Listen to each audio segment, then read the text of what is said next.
family takes the stage as their children fight out royally and work in the community to showcase their might and fitness.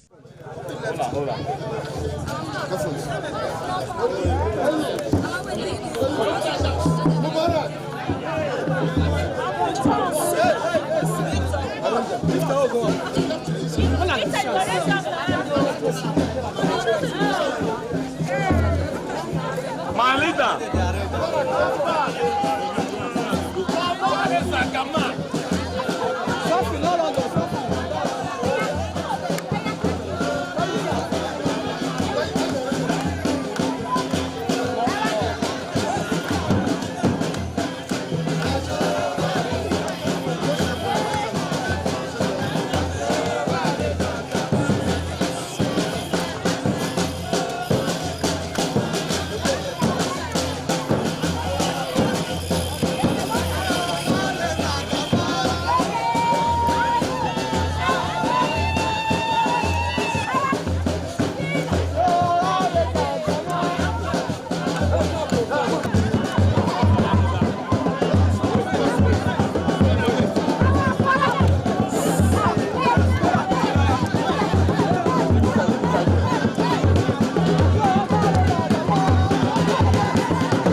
This is Aqua Game, a popular game in Africa played by our ancestors to entertain themselves after each day of farming.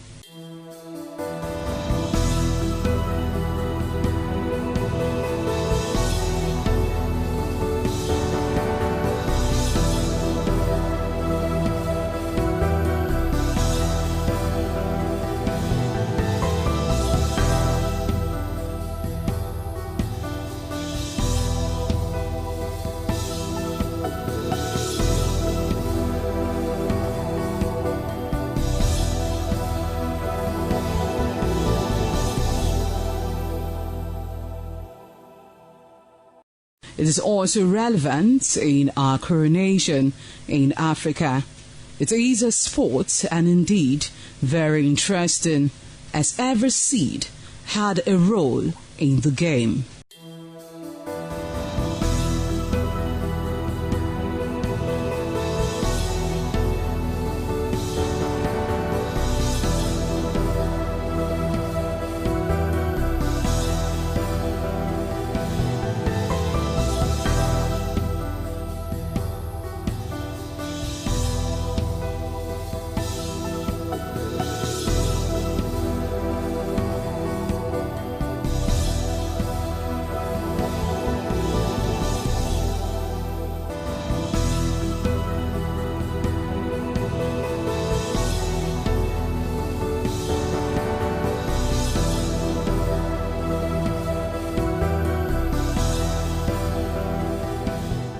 Playtime is 45 minutes per set.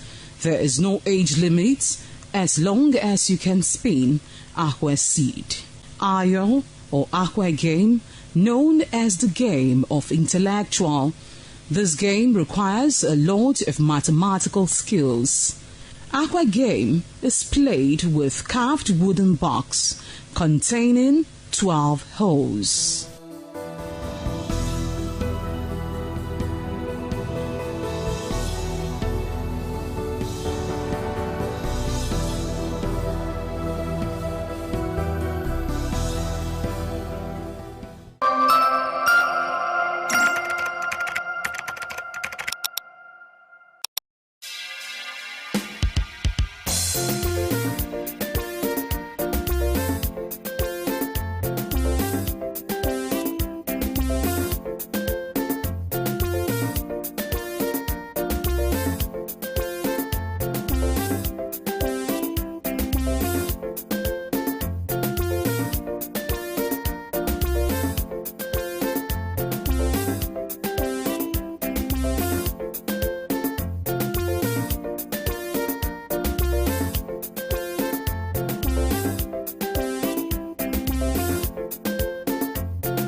ITV, certainly the best.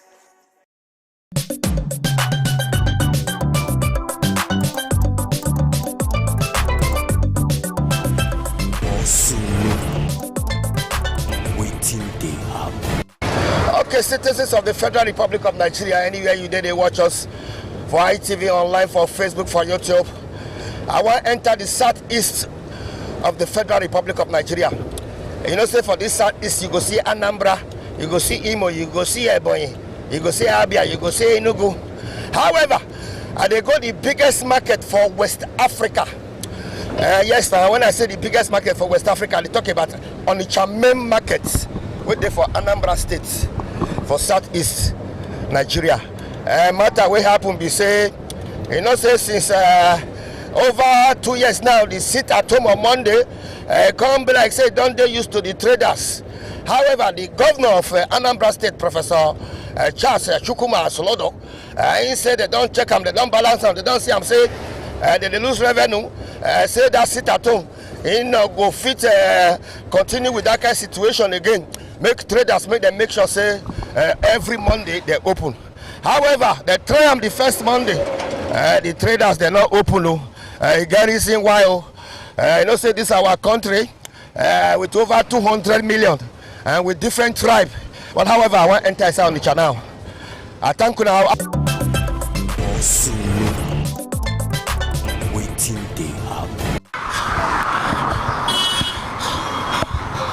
Okay, citizens of the Federal Republic of Nigeria, how are they? Anywhere you did, they watch us for ITV, for Facebook, for YouTube. I want to enter the southeast of the Federal Republic of Nigeria. I want to enter Anambra. Because of this matter, we're concerning this market where Governor Soludo shut down, but Governor saying they're top of the matter. But I want to go ask the traders and the people. Hey, whoa, Wazobia. But the governor of Anambra State, Professor Charles Chukwuma Soludo, he say every Monday, he said that sit at home, he not go fit again. Make all traders make sure say they open every Monday. Say he don't put security in place. Hey, whoa.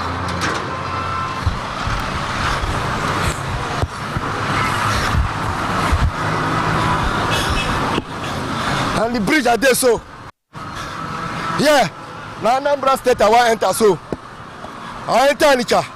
I go reach Oka. I go talk to the traders. I go talk to government too. Okay. Sharply. Drop your comment or like or share them. I want to enter Anambra State.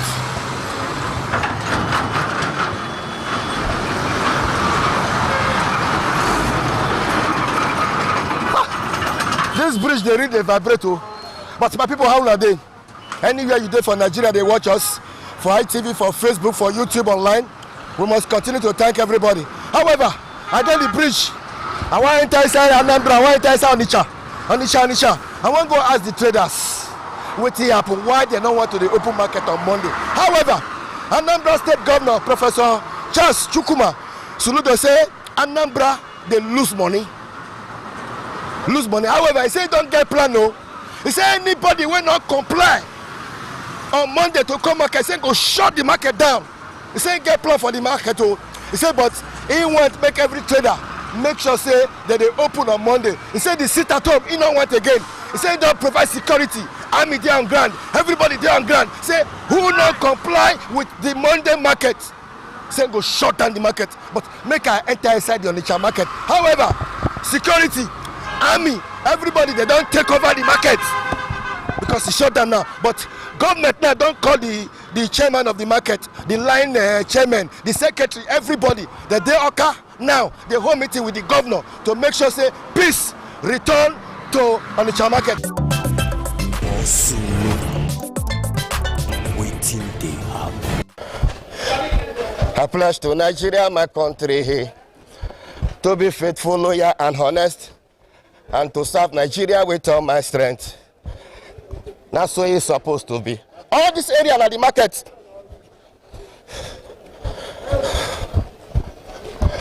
Security there on ground. Now I don't know. Security there on ground everywhere. Everywhere, Marama. Agree to.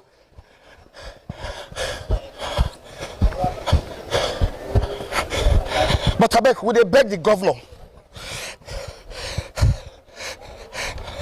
Governor, Professor Charles Shukuma Soludo, Bikonu. Because as business not there now, they are not happy. Many people from China, from Nigeria, they are losing money now. As business not there now, the traders are not happy. People are not happy. But His Excellency say on Monday, they want me. Enough. So I tell you now, security, I'm not car the other side.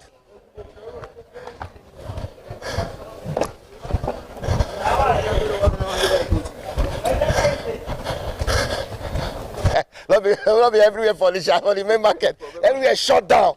But very soon now we will hear good message from the government. That's our prayer. It affect you. It affect me. It affect you. Well, now my shop lock like this now.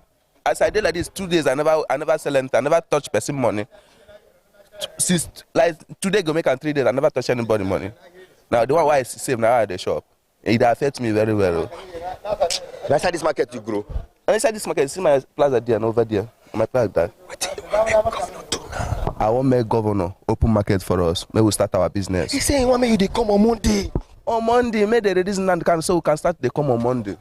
If you release Nandakan, all of us go they come on Monday. Ingo leave. Nah, they hear the cocoa now. Ingo leave this army people for us here or that on Monday. All of us go there. They do market. You don't make points. Make the army people make all of them. Calm down. You know where I come meet you? Now for the street, now we go hear the voice. Let me go give the normal complaint. The truth and nothing but the truth. Oh. Yeah, the truth, but yeah. how you do? I there, but I not there no more. I know. As business now don't shut down, I get as a bit. Since day 4 yesterday, sir, I never see money to chop, sir. Talk less of to see my mama market to sell. What will be the solution to all this matter? The solution of the matter be say every Monday now. I get sickness where they worry me for, but every Monday now the sickness not they allow me to come market every Sunday, every Monday. So from Tuesday going on, the sickness will come release me. I go begin to do my business. So now our governor say I must they come market for that Monday market. When we say that sickness, they hold you. Yes, that's why the time my governor say I know well for that Monday period to come out and do my business. So make it allow me, make I do my business from Tuesday to Saturday. So now be the problem. He say this your sickness don't too tell now for over 1 year, 2 years now. Now they sit at home on Monday. My sickness don't reach 13 years since 2013. The thing they worry me. Now that Monday the sickness they come they worry me. And they come they worry me. Now that day I go take the draws. Come less. The next day I go begin the hustle. They manage myself. Or as I did so now, I never get to myself. He said that day when you know they come, government they lose revenue, government they lose money. That day where I supposed to come, government they lose money. Me, I don't get to my strength to come and sell market and give my government their own light. So I they beg my own governor. Professor. I dey beg am. Just make it open our market for us. Yes, make it open market for us. That Monday, we will not get we no get strength to come market and that Monday to come and sell market. As a journalist, Yes. he say not be saying shut down the market too. He say because he say he give order make una open on Monday. He come he say una not open on Monday. Yeah, now person where person where no get sickness. No be there find money. Person where they sick, they find money.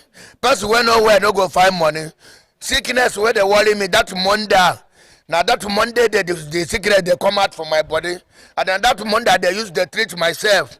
So from Tuesday going up, I go my business, they hustle, they settle the government. So now they beg my government, my governor. So every Monday you dey sick. Every Monday now that my sickness they come, they worry me pass other days. So now they tell my governor, make it open our market because it's there before yesterday. Before I go drink medicine, I go eat.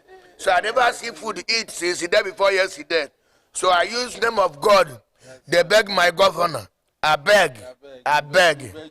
Person to sell market on Monday, not before. Use Igbo take talk to them. But if you dey watch your share, yeah, like as I speak, as I speak. You get people who are there for by the side, they understand what they talk. use Igbo talk to them. Okay, one so because from Kenya, I got my governor.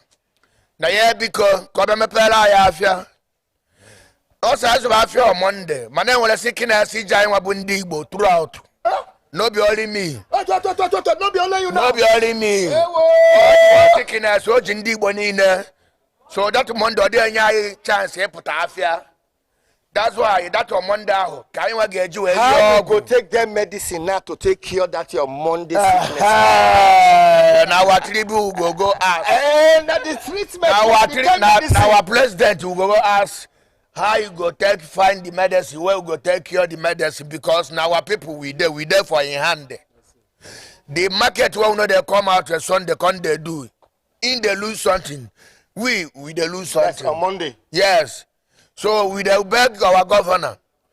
That sickness will make we know the same market on that on Monday. Make he go abroad, make he go find the medicine, come give us. So that the sickness go. We go begin the same market.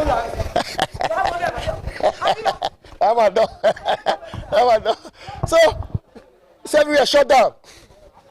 All these boys now, they're supposed to they work. They're not going to feature like 2 times a day now. They're not going to feature 2 times a day now. I swear. You say you know what happened. May governor allow us, understand? May he allow us, may we make you open this market. But you see that Monday, may he leave them for us. We know they come. No. When I talk to one guy, I say every Monday, say when they sick. We know. He say that they sick on Monday. Say that they look for medicine. We go cure the sickness on Monday. Or we they pray. You understand? Anything where you want to do that Monday. We never come out and protest. Say we want come on Monday to do our market. If we need them, we like and like that. We they use them. If you no one come out, you sleep. Yes. Leave that Monday. Open market. No need. All this thing no need. No, if you say this is Monday matter, no go work. You no go work. Even if you do until next year, brother, we no go come out on Monday. Why you can't they fear to come out on Monday? We Monday? know they fear. Now our own decision. Because some people say they fear to come out on Monday. Yeah, now decision, our decision. Leave them for us. Now we pay for the house rent. Now we pay them. I think on here now pay for this shop now. Leave them for a year. Now my money. You know the tell me when I go the waste though. Now you give me money, not be my money. Now you go tell me when I go open them. Leave that Monday for us. We know they come. Open market for us. So before this thing go. No, don't talk. Say don't talk. Say if this Monday come now and I open them again and I shut down. See, and that shut down with the weight. See, if they see us, we calm down. Yes, I like her. Make you go ahead. Make you see us. Don't worry. Don't forget. Don't worry. You go demolish my market. Now, may I tell you now? Yes. You say the kind of security we there everywhere now. Say I go give now. Not see army. Not see armored car for them. Make it continue. Don't when he reach, he never reach. With the respect government, may we do them properly. We don't talk to people where we supposed to make them talk. Then if they know here.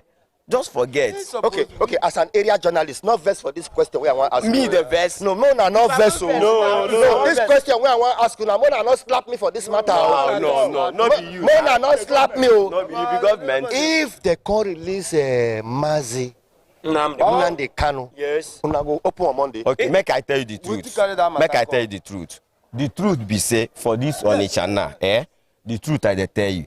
70% of people wey no wan come market on Monday no be Nnamdi Kanu case. I dey tell you the truth. We don't use them engage for another activity. Even if Nnamdi Kanu come out today, before market go sit on Monday where e go reach like 3 years.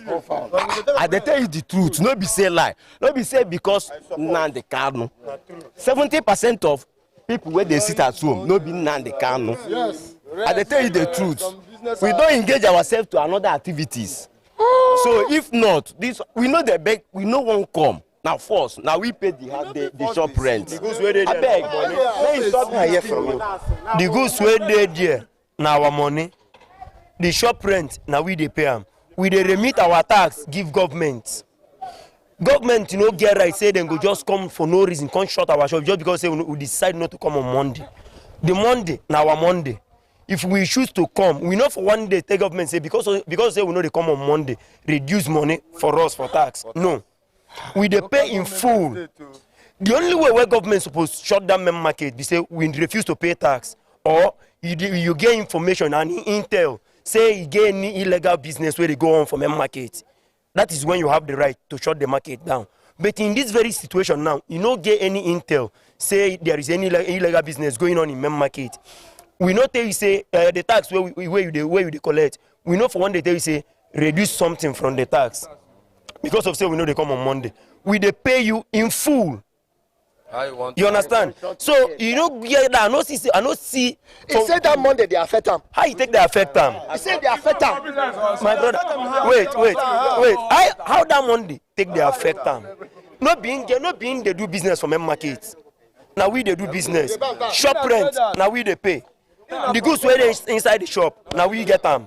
Tax, now we they pay you. How you take the affect you? Reason them, how you take the affect them? Not be because of Nnamdi Kanu and no one. My brother, let me be very honest to you. She see Mazi Nnamdi Kanu, quite alright. In the way in there. But say we know open. Remember, say this whole thing start. They start and say Nnamdi Kanu. But that one no be if to say Nnamdi Kanu, or better say if the whole traders where they this main market, one protest say, I beg, we don't have to sit down for house on Monday. Now we on our own go protest about them. We never for one day tell you say, Oga, we are tired of waiting they happen. As everything. How we go do for this whole matter now? A solution will go. Mommy, call this side. Everybody they watch us now. Now so. What will be the solution to this matter? Abuna Bosoludo Gemela Belen of one Nandina Bia hair carrier. And secondly, ndị ọ bụ site n'ahịa ka ha ji nri without teacher ahịa na onye ameri nri ọ bụ na ọ ga-emela ya ebere ka o mepee na ụmụ ogbenye iri kakwa ụmụ ogbenye na-ebezikwa n'akwa agụ na-egbusikwa n'anyị ya rapụzi anyị abiko for people wey no dey hear Igbo wetin you talk for pidgin for these people wey no dey hear Igbo abeg Soludo make he help us make he help us because poor people are plenty for this Anambra State. If some people, if they don't come work, if they don't come market, they will not eat. Like poor people. Some they do job. Some they do even keke people. It affects everyone. I myself, if I no come market, I no go eat. So make Soludo help us because of this. Poor people. You see the problem now. That's it at home being problem. Saying why many people they come on Monday. Because of this, I sit at home. As I they hear some people they say no be saying now because of what it be name Nnamdi Kanu say they want rest. So Sunday is not enough for them. Say they won't join them together with Monday. say no be for Soludo again. So no before no before land again. The one rest for yes. After you don't hustle Tuesday, Wednesday, Thursday, Friday, Saturday, Sunday we'll go church. Then Monday we'll come sleep, we'll come shop, fall and AC you come blow us. But making wire. Making take and suffering because poor people are suffering. I greet you, mommy. I greet you. That's why I come to the street, make I hear from the street.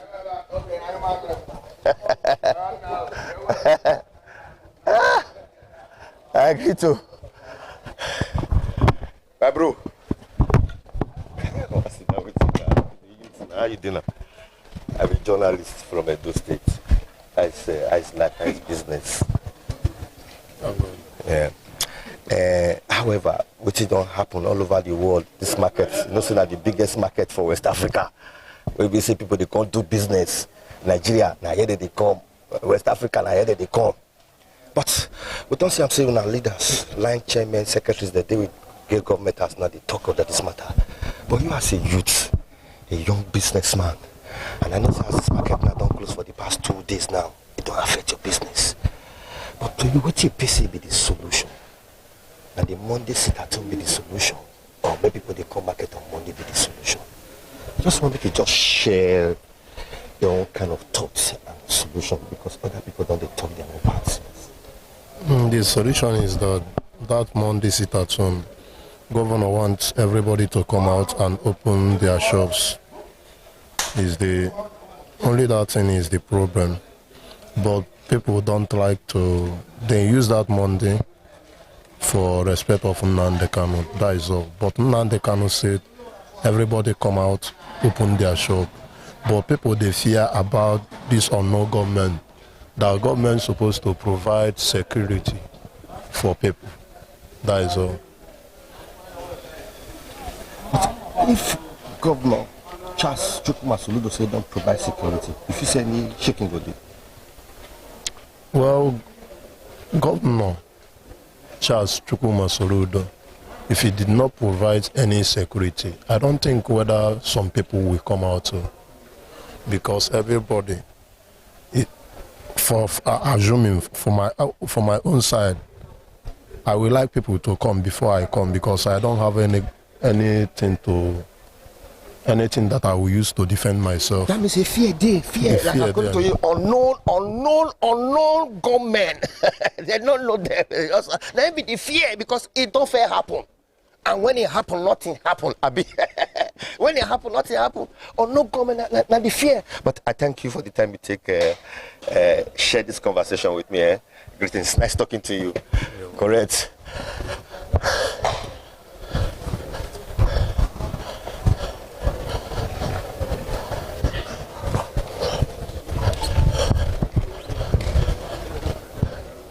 However, men they on ground though, security they on ground though. Men they on ground, security they on ground. But not forget, now the biggest market for West Africa, for Southeast Nigeria, Anambra State. This place, people from Cameroon, from Ghana, from different places, they come here, come do business. Togo, border. If you come for inside Nigeria, from Niger Delta, Edo, Delta, Bayelsa, Port Harcourt, Calabar, even Lagos, they come here. It gets some cases where you go find for Lagos, you dey on the chair. You don't say this on the market. There is nothing where you they look for. We're not there here. But that's why we enter streets now. Make we hear from the people. However, government don't call them, make the day in round table, but we want to hear from the people. Wait till they bring the challenge. The challenge now the Monday sit at home. And it be like say the Monday sit at home, don't they used to these traders? Not be only for Anambra State, Imo, Aba, Ebonyi. But many people they come they talk win.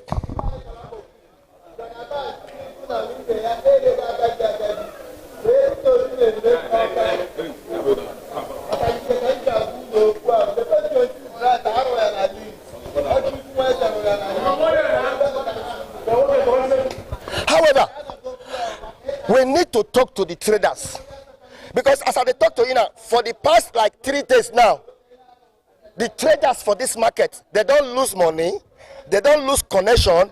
Even people now, when they watch us now all over Nigeria and outside Nigeria, they ask when they want to come this market, when they want to open this market. The people when they promise goods, say they go deliver, they're not going to see the goods because goods nothing come out.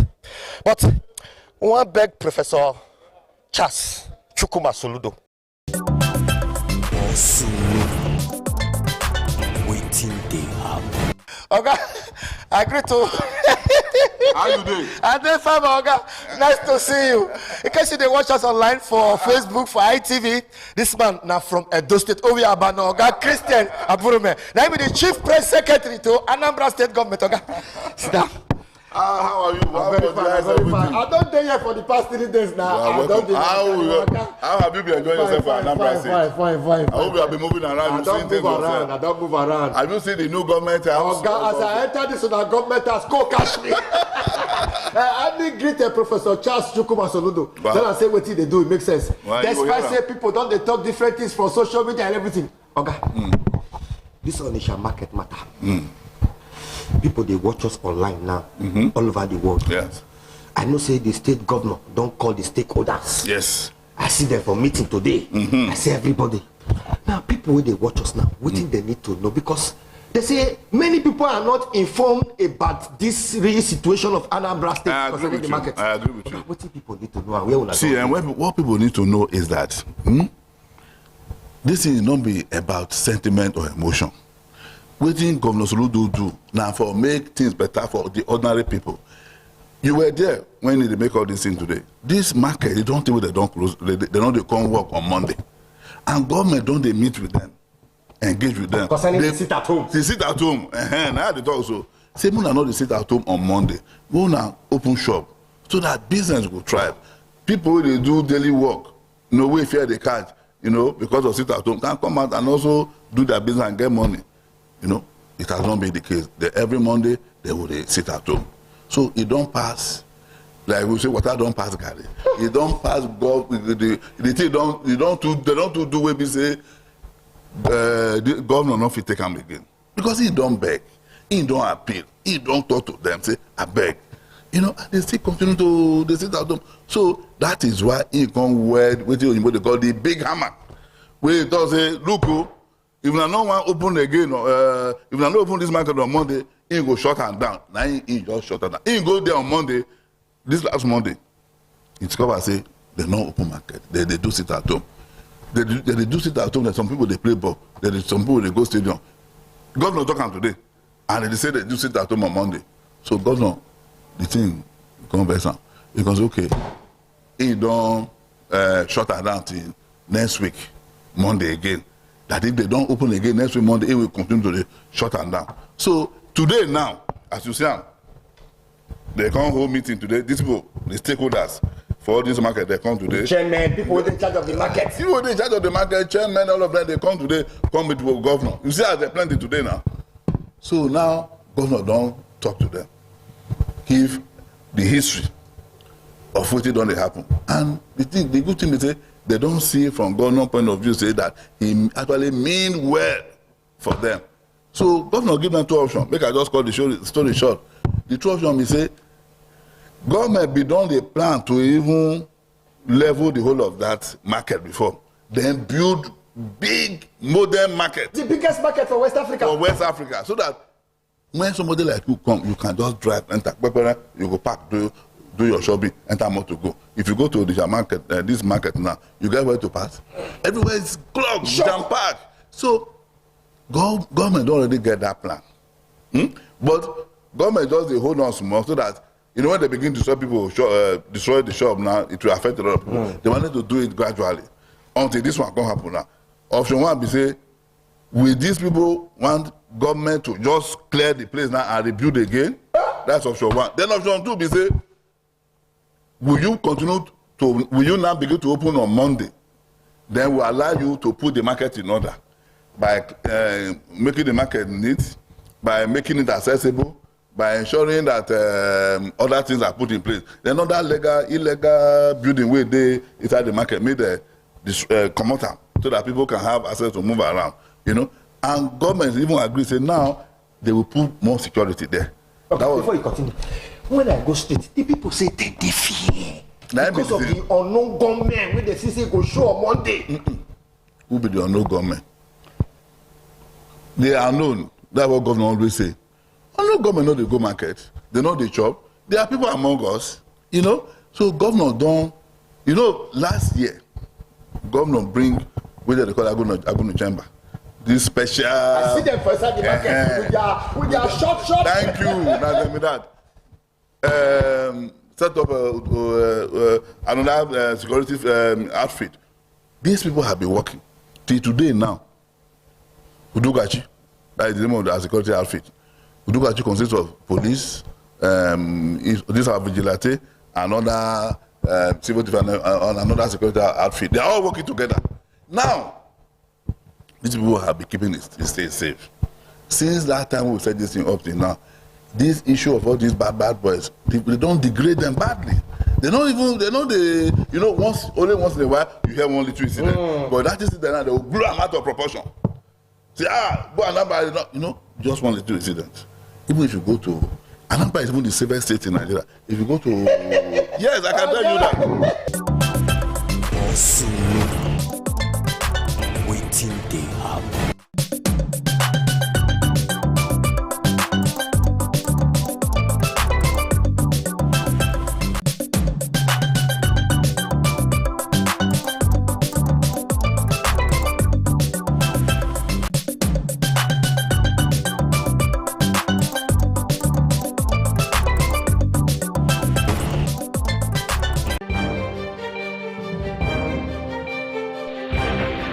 This is ITV. Certainly the best.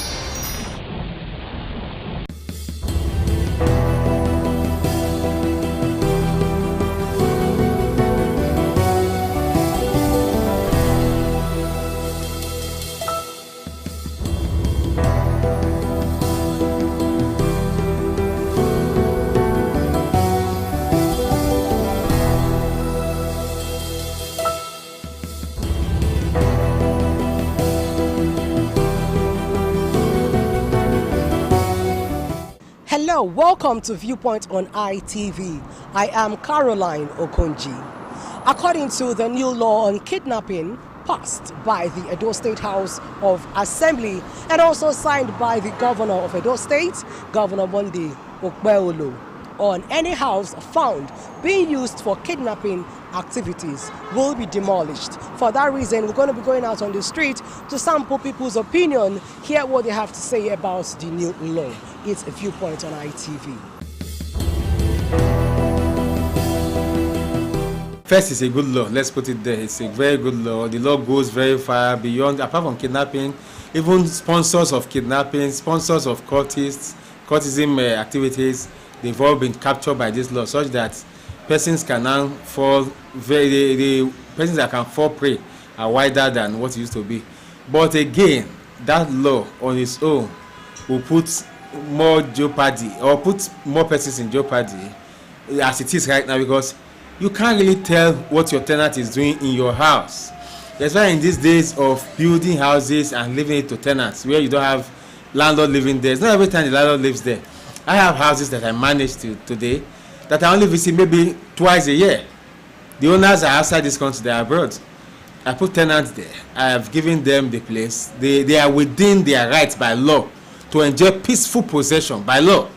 So I cannot even go there and just say I want to open their door. And that I suspect anything, I cannot. So you see, it's a law that we need to also look at the implementation. I would have thought that bringing in this law, we should also amend our tenancy laws. We should amend our housing laws such that if you suspect, not even the landlord alone, if anybody in the street suspect that the persons living in that house, they are carrying out activities that fall under this law, those people can have proper recourse, people they can recourse to, and report to, and remove such persons from there before it becomes a situation where the house itself has to go. Because sometimes you punish the house owner, and the house owner has no inkling, and even if he has an inkling, there was nothing he could have done. I have dealt with a case of the landlord was in Lagos, but he got information that one of his tenants was bringing firearms to the house. He got information from another tenant who pleaded to be anonymous because of security, because he was afraid of his life and that of his children. So he called landlord, please, oh, this boy, I saw him, they were taking firearms into his room. So the landlord came to me, he wants this boy out by all means. But I cannot force him out. I have to go through the legal procedure, serve him notice, the required notice, and notice sometimes can be long. In this case, he needed 6 months because it's a 1-year tenant that had no tenancy agreement. So what happens if within that period of my notice, he is caught in kidnapping or in courtesy? So there are so many things that we need to put in if this law must work, because it's a good law. But like I said, we need to also bring in persons who have operated under this environment before and to tell us what they feel can be done to better operate that law. Firstly, if you go to the police, they don't have records, so remove police from the issue. They don't have records. But let us even look at it from another perspective. How do you profile these people? You profile them today, they bring happens tomorrow. I have a tenant I've been trying to eject for more than 6 months, no more than a year. Each time we file, before the matter gets to the stage of judgment, they change one of the members of the court. We have to start de novo. We started de novo in the matter. My matter has been struck out twice. Why this matter was going on. So it's been more than a year I've been trying to eject a tenant. What happened is that the person who came here to take let of that property is a man with a wife. They look responsible. He gave me his business card and everything. He said, oh, this is a good person to give a house to. But when I started visiting the house, I have never seen that much. He has never lived there for 1 day. He took let of that place and placed his mother there, his siblings who are all rejected from different families, maybe the ones who married, the marriage didn't work out, the ones who were working somewhere and they stole and they were driven, just loaded them in that place like a refugee camp. That's what they are doing in that house. There's no person, the person I gave the property to is not there. And I cannot just jump into the house and force them out. I must go through the proper procedure. See, that is why I say again, we need to amend our tenancy laws. It's long overdue. The tenancy law we are using here, we inherited them from the white people, the British people. And these people we inherited these things from, we copied from, let me not use the inherit, we copied from. These people, they have amended their own severally such that today, if you want to eject a tenant from a house, you don't longer need to go to court, because this is our system of you have to go to court, you have to give notice and go to court. It's too long. We can have a simpler system that says, oh, before you issue notice, come and take the notice from court so that we know that you actually issued it. Go to court, pay for the notice in court, let the court believe go and serve it. Once the period expires, if it's 1 month, if it's 2 months, if it's 3 months as the law provides for, once the period expires, the court belief will go and eject the person without having to come through trial system anymore. First and foremost, I must commend the House for the law they passed. Also for the governor to assent to it. Kidnapping is rampant because there are connivance. There can be no kidnapping where there is no place to keep the victims. If a house is used as an object to aid the offense and the kidnapper is sentenced to death, why should the house exist?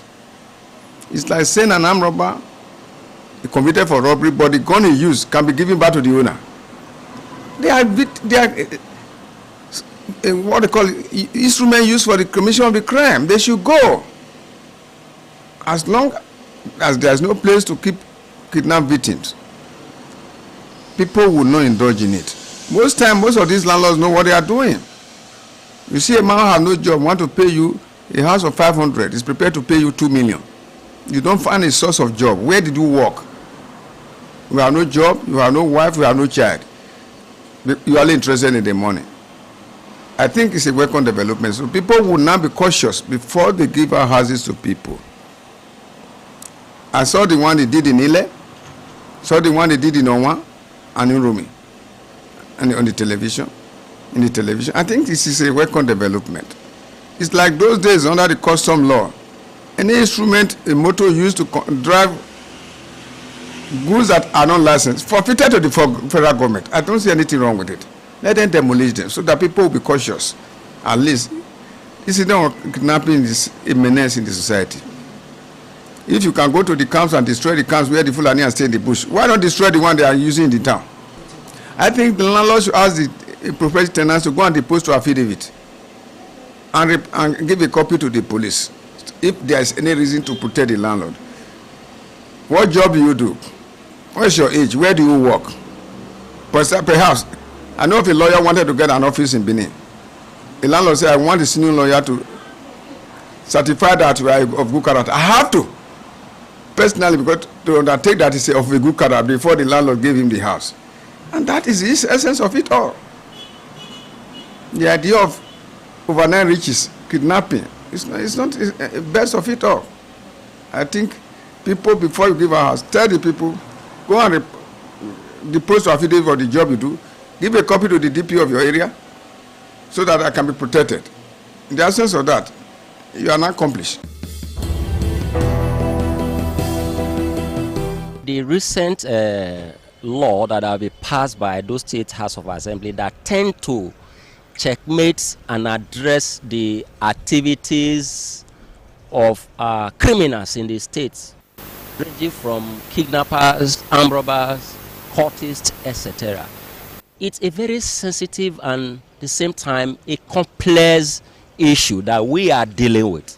Again, everything that have advantage has disadvantages. This law perhaps were made in good faith.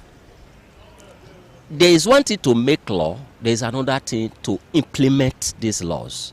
I want to advise that these laws should be implemented with human face. Like I said, if any property, as is stated in the law, is used to carry out crime, it should be well investigated before actions of demolition can be carried out. Because it is possible that a criminal, being a kidnapper, could be residing in a house of persons who is not in any way involved in the said crime. For instance, if I'm a landlord, I rent an apartment to a tenant, I don't know what that tenant do. Perhaps the tenant is a civil servant. We have seen a uniformed person, security personnel like the police or army personnel involving in kidnapping and armed robbing. If as a landlord you now rent an apartment to such person, should you have anything to worry about? No. But if unfortunately the person now indulge in criminality, should that mean my house should be destroyed? It's a very big issue, and we are very concerned about this aspect because it could happen to anybody. So as such, we are advising that the government should enforce this law with human face, not to enforce it with any intention to victimize anybody. And before there should be any form of demolition of any house, there are procedural processes of investigating crime. There are aspects that the judiciary, the court will have to come in to find a person guilty. You can't just say Comrade Curtis Ogbebo is alleged of kidnapping and you just carry out such an exercise to carry out a dozer to go and put down my house when the process is provided for in the law has not been followed. The process of investigating me, if I'm directly involved in the crime, try me in a court, giving me an opportunity to defend myself in court. It is only when I am found guilty that such action can be carried out on me.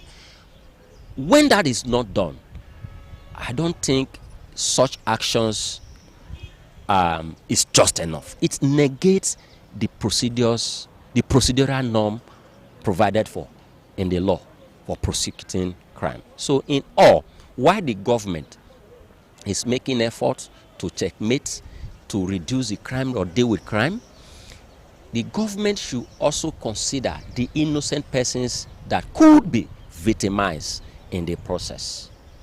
So we advise that the government follow due process in fighting criminality in the state and other parts of the country. Nigeria as a country does not have a database that contains the information of the citizens. So from where and how are they going to document or profile tenants?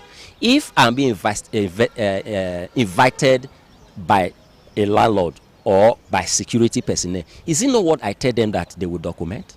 If they ask me where I work, I tell them I work XYZ, I run a personal business. What mechanism, technology does the government have to do verification? So to me, that could be a mere eye service, an exercise in futility, because the government over time have not deemed it necessary to collate the database of every Nigeria like it is in civilized and sane society. So it's going to be, like I said, it's a very sensitive and complex issue. So the government have to take step by step to address this issue so that we don't exacerbate and the process victimize innocent persons. The issue of kidnappers being dealt with by a way of maybe demolishing their houses when they are found guilty is a good one. But then I think the law enforcement need to do a thorough, due diligence to ensure that the owner of this house, the person who owns this house, they have to investigate to ensure that they have done their investigations, and if perhaps they have not done their investigation, then the law can have its course. But if they find out that these persons have in any way tried to do their investigation before accepting these persons into their compound, they should find a way to help the situation, because we cannot tell somebody who have taken his time, maybe his hard-earned money, maybe even his last money to build a house, and then you demolish the house because the person gave it to a wrong person. And not the fault. I mean, it's not the fault of the owner of the house. So I would advise and I would suggest that yes, it's a good idea, but let's ensure that investigations are done properly, very properly, before anything of such is carried out. Because yes, some landlords will be aware, perhaps because they've had agreement or understanding with these kidnappers, and they will overlook it because of the money that they are getting. So if you find them guilty, I agree that their houses should be demolished totally. I want to first and foremost commend the State House of Assembly for taking the bull by the horn, because kidnapping has assumed a very worrisome dimension. At the onset, it was like kidnapping expatriates, and then they proceeded to a large-scale kidnapping citizens. Now it is like kidnapping the poor, even the poor of the poorest. And that, of course, is a call to a serious action from the side of the government. But be that as it may, we should not forget that there are factors that necessitate this action behind the persons who are going into that venture of kidnapping, because it is now becoming a business to some persons, forgetting that they should be aware that kidnapping is a crime and every crime must be punished. And so that is why I said I want to give kudos to the House of Assembly for being able to come up with this laudable idea of passing a death sentence. I think that is a bit okay. But looking at the aspect of demolishing the houses where these kidnappers used to keep their victim, I want to say that first and foremost, some of these kidnappers may not keep their victim in a house where they themselves have rented. They can use some abandoned building, they can use some dilapidating houses, and at most time the owner may not even be aware that their houses are being used. So I think the government should look at that portion critically, because when I saw, I think through the social media, the demolition of a house in Uromi, where the kidnappers were using as a hideout, or where they were keeping their victims, I felt, it may be good, but if the owner does not authorize the kidnapper using his own place for such, I think that area should be looked into by the government, especially with this our present day, investigating aspect. They want to carry out quick prosecution, and sometimes the investigation may be so shoddy that they cannot even go to the extent of getting the view of the owner of the house if he actually was aware that such person is using the house for kidnapping purposes. Again, I think it will put every landlord on their toes, so that in case you are bringing somebody into your house, you should be able to look at his character and what he's doing for a living. And like some person said, it should be profiled, involving the police to actually look at this person, how he makes his money, what business he's doing, before you can actually give out your house to persons for use or for rent. Especially a house where you don't live as a landlord or a landlady. You should be able not just give it to agent and then allow the agent to do some fast job because they need their own agency fee, and put people of questionable character. I want to say here and now that the government should do more than what they have done now by looking at the factors that necessitate kidnapping. We are happy first that we have a government that is putting things in place to help check insecurity, because the issue of kidnapping had gone beyond the ordinary. So every responsible government will want to put everything in place, in short, to control it. And with the new law, more especially the one that is a little bit causing for worry for some, especially landlords who give out houses, to people.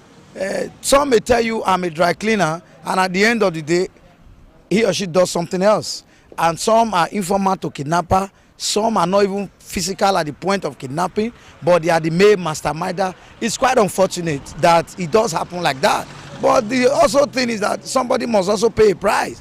And that is going to put everyone on his toe, that you must now know the people you give house to. And in some cases, I think the law would have gone further to investigating the property of the parents of those people. If the person is a tenant somewhere, and you can really find out this is his father's house, this is his mother's house, if he does not have his own house, maybe the demolition should go towards those properties, instead of the one that sometimes the landlord gives out his house through an agent, through a lawyer, and the landlord lives in Lagos, lives in Abuja. Or you just do, because we now have a new tenancy system where you consult an agent that I want to lease my house, and you are far away, you are abroad, you build a house here, a lawyer helps you to give house to people. All that they are concerned about is getting their own agent fee, and they give the house out. At the end of the day, you now say one of the tenants was a kidnapper, and the house is being demolished, and someone somewhere in UK have been working in mortuary, doing restaurant work, doing some very mini job to get that property done.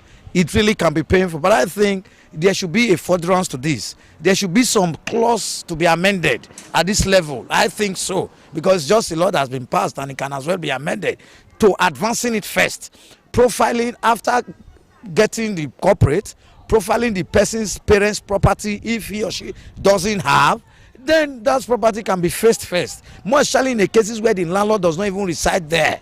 It will be understandable that you don't expect where I don't stay, I should know more about the activities of the person staying there. So being a fan of the governor, I appreciate what he has just done, and the House of Assembly for passing this and the governor assigning it. But I think we can go further by what I have just said, so that those who are not in any way involved will not be a casualty. But if it's the property of the person that is involved, that he has a property, no question should be asked. They can go there and demolish it the next day. But in a situation whereby somebody is renting someone's house, the landlord does not stay there, or he knows that somebody says a medical doctor and he's renting my house and he pays my own fee, that is all that people are really concerned about. So please, I think there should be some amendments to that section. I think the government can have, a direct intelligence team attached to government house, either the office of the special advisor to the governor on security matters, or maybe another department within government that have to do with security. Then those consultants are just there, and they are experts on this, and they will be independent people, not Nigeria police. I think the police is overwhelmed with a lot of issues. Adding this to their own, they can just even be in a hurry and get the possible results in order for them to go back to the office and continue with the normal case they have in their table. So I think independent security consultants can be better, if not the DSSS being involved. So far, so good. We've heard all they have to say about the new law on kidnapping being passed by the Edo State House of Assembly, especially in the aspect of landlords profiling their tenants before giving them house. Some are of the opinion that it is achievable, while some are saying it is not achievable. But in all we need to do as citizens is to put our hands together and work with the state governments to be able to achieve this single purpose. It is Viewpoint on ITV. I am Caroline Okonji. Bye for now.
ITV, certainly the best.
Garri is one of Nigerians' most common and affordable staple food. From soaking with cold water and sugar to serving as eba along various soup, it remains a daily meal for millions of households across the country. For many families, garri is not just food, but a survival option, especially during periods of economic difficulty. However, recent fluctuations in prices of garri have raised concerns among consumers and traders alike. On this edition of Market Survey, we take a closer look at the current price of garri in the market, the factor responsible for the changes, and how these price movements are affecting the buying power of consumers and the livelihood of traders. We are currently at the market to get to know the current price of garri. We are still in the post-festive period, so we want to know if the prices have reduced. So come with us as we get to know the current price of garri. I am Stephanie Notoriwa.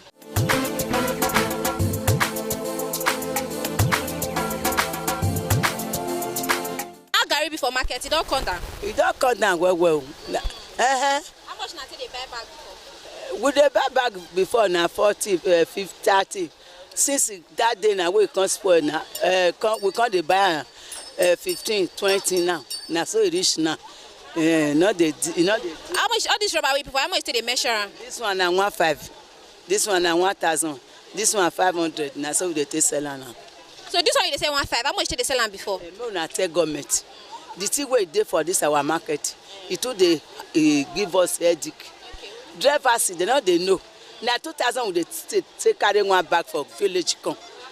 2,000 naira. One bag of garri? Yes, one bag of garri 2,000 for village to here. If we dey go, we go pay 2,500 or 2,700 or 3,000. May you talk say 3,000. Go the village where we dey go. Before we dey pay for that village where we dey go 1,200. Now they carry us reach there. When I tell government make them let the fuel come down where we are saying every food will come down now. Every food will not come down now.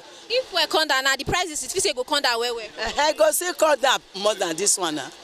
Now so now.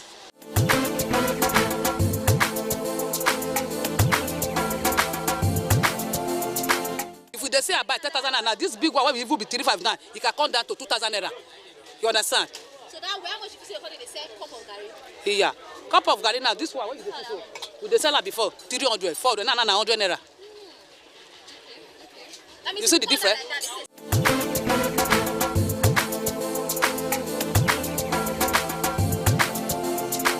Garri depends. You know, say garri on as it take fine, and they take the same. And they say 70, 80. Nana 80. And take the carry bag. So now it don't come down. So this pension, how much do they measure? 1,500. How much did they measure before? 1,200. 1,300. 1,300 they measure before? No, 1,500. So this ones, how much did they measure? See, and this one 1,000. For how much? 900. What about this one? No, not the wood that one. Okay. So you get the one they call line. How much did they measure that one? They depends where not say this garri not be the same village. All of us they go. Yes. People where they buy for village now, they say 3,000. We will buy for Kobai. They say 3,500. Now be the true way there. Now be the thing. Who go village now? We buy for Kobai. Not be the same. All village now different price. Now garri they come. Now be the thing. But now overall, the garri don't count for market. 3,500 now they sell now. How much did they sell before? Depends as you take by now you take sell. Not be the price where they market now. Not be as me take buy. People will go village take buy. Now buy would they buy. At you understand? Me they sell 3,500. We go to village market now. So they said 32. 32. You they sell at 3,500 now. How much did they sell before? Wait, garri there. Now we they talk now.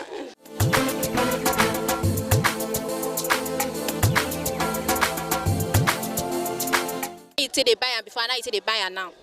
It's still less than now than before. Yes. This year now, last year or last 2 years, that time they say 7,000 for line.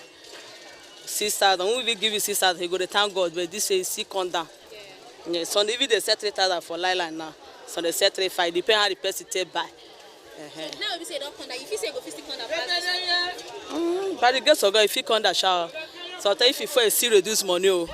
Yes, I know say fuel still come down. If you still reduce more than this now, it go come down. So if you say now fuel and transportation, they really affect them. No, yes.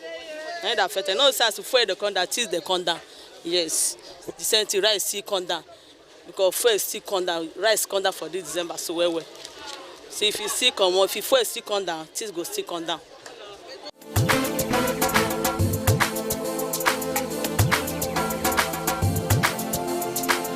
So how much they buy Gary well? Yes. So now the prices for Gary for market, if you say it don't come down. It don't come down small. But it not be like before, like 5 years ago. But it never still come down finish. But the rest things still they cost. We want make as Gary come down, we want make the rest things still come down like that. Make this Nigeria for banners. Because poor people they not the fit buy anything. The rich, we not feel rich compared poor. People they be say no they see food to the chop. But if things come down, everything go there okay. We want make things come down. What things for market now compared to Christmas time? They don't still come down. It don't come down. Don't come down. Still come down where? Down where make the poor feed the chop. So if you want me to come down, like how much if you say they go they sell bag of Gary if you want me to come down? Like 15,000. Gary na 20,000 now. Like 50,000 or 10,000. Or 10,000, highest 10,000, maybe 4 enter 10,000. Make the poor for feed they buy, they eat. Because the poor they suffer well.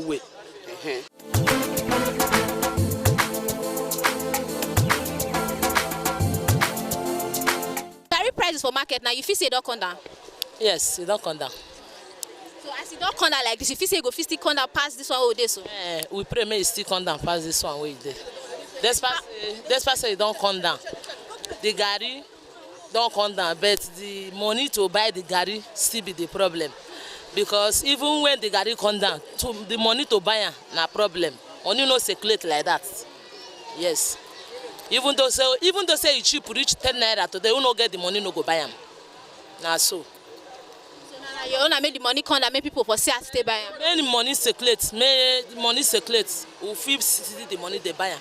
Even though say money dey hand is there, you go fit buy. But this one be say things cheap, money no dey. You won't go thief am. No go thief am. We no see even we wait shade to say na wahala. We no dey see market say. Now when you buy, you sell, you see money to eat. Na so.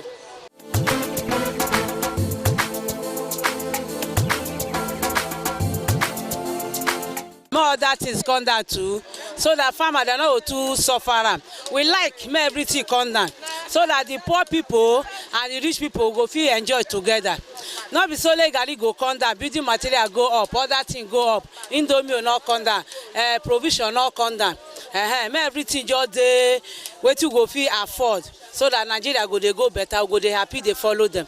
Now wetin I get to talk. So mama, how much did they buy a bag of Gary before? How much did they buy now? Before we buy 50. Before now they buy 17, 18. Depends the quality of the Gary. Yeah. So how much they sell for rubber? Paint rubber? Paint rubber now they sell 1, 2, they sell 1, 3. How much did they sell them before? Before we sell 3,000. What of this line rubber? Line we sell before we buy 50,000. We sell 9,000. Now we they buy 17, 18. We they sell 3,000, 3, 2. Depends. So you say it depends on the Gary, different type of Gary dey. Get one way we say starch dey am. Get one way fine, 1 year not 2 day, all year day. Depends as it stay fine reach. The one way fine, money dey go high. The one way not too fine, money go down.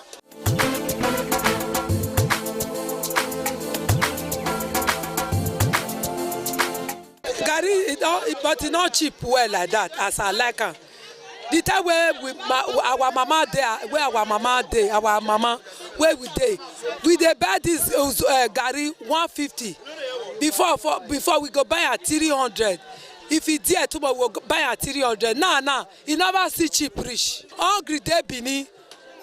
We need help. We don't need cow again. That they eat their food for inside farm, and the food not there.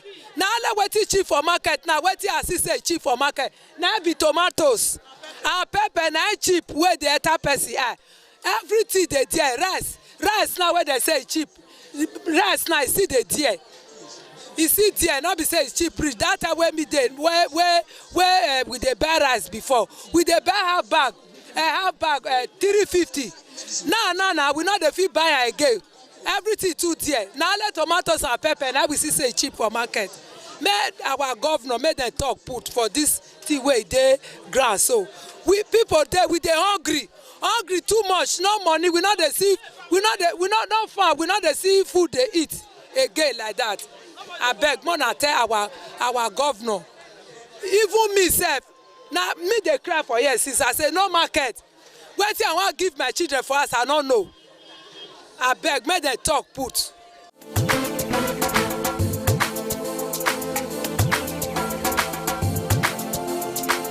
Findings from our market survey reveals that the price of Gari currently varies depending on the type, quality and quantity being purchased. White Gari, yellow Gari and fortified varieties are sold at different rates, influenced by supply and production costs. Traders explain that the cost of cassava processing, transportation and storage has played a major role in determining the final market price. Some sellers also point to the seasonal factor and supply challenges as reasons for the fluctuation being experienced. Despite these challenges, consumers say Gari remains a necessity in their homes. However, rising living costs and reduced income levels have forced many buyers to adjust their purchasing habit. Instead of buying in bulk, some families now buy in smaller quantities, stretching supplies over a longer period. For traders, the situation has been a delicate balance. While they try to keep price affordable to retain customers, they also struggle with rising operational costs and reduced profit margins. Many say patronage has slowed as buyers become more cautious with spending. As the economic realities continue to shape market activities, the price of Gari remain a key indicator of household food security. Monitoring these challenges is important as many further increase could have significant implications for families who rely on Gari as a primary food source.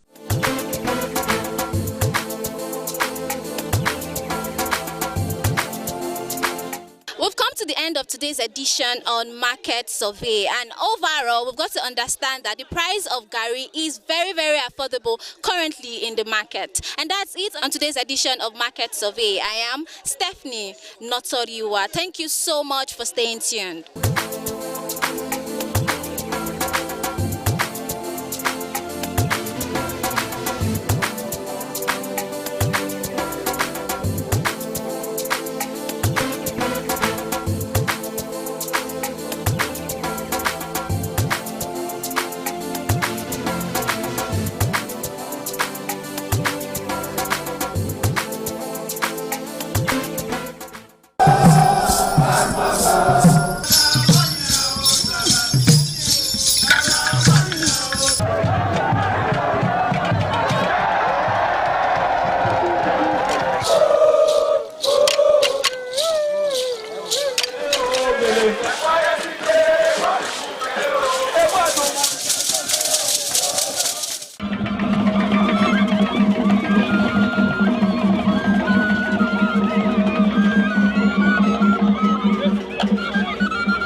This is ITV.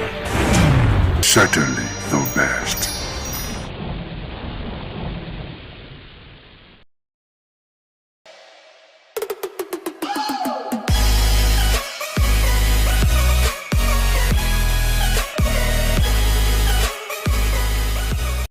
All right, guys, it's another lovely Monday evening, and it's my pleasure to have you join me on yet another beautiful episode of the Guys Hangout Show on independent television, reaching you live from that city of bronze. You know, I love to call it that city where the king is truly king. Now, for starters, the Guys Hangout Show is one show that, teaches men to prioritize themselves and, of course, to be the best that they can be, just so that they can give the best that they can give.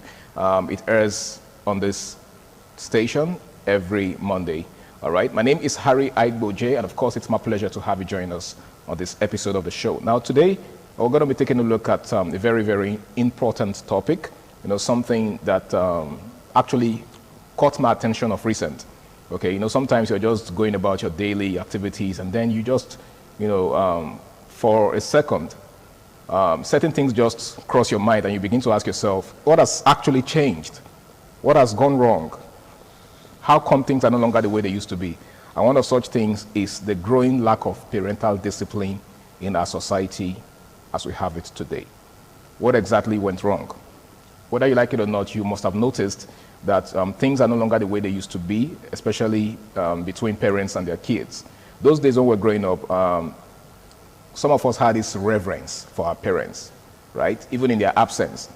There were things we're not bold enough to do, we're not courageous enough to do, even in their absence, because of the kind of discipline that they gave us, right? So, for instance, I remember as a kid, I used to live within my boundaries as a child, right? I was not allowed to go to the next compound. Now, that was how I was raised.